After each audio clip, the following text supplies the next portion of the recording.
വീട് വാങ്ങുകയാണ്, അതല്ലെങ്കിൽ ആ ഒരു വീട് വിൽക്കുകയാണ്.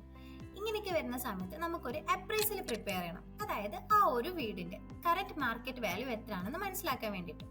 ഈ സെയിം സാധനം നമ്മൾ നേരെ കൺസ്ട്രക്ഷനിലേക്ക് എടുത്തു നോക്കിയാൽ അത് തന്നെയാണ് കൺസ്ട്രക്ഷൻ ഫീൽഡിലുള്ള വാല്യൂഷൻ.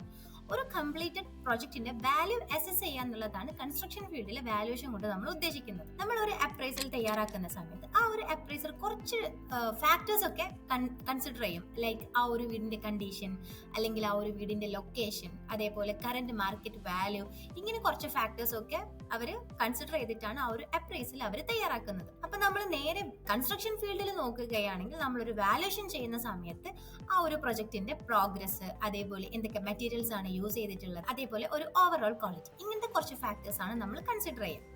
ഒരു അക്യുറേറ്റ് ആയിട്ടുള്ള അപ്രൈസൽ നമുക്കൊരു ഫെയർ ആയിട്ടുള്ള ട്രാൻസാക്ഷൻ നമുക്ക് എൻഷുർ ചെയ്യുന്നുണ്ട്.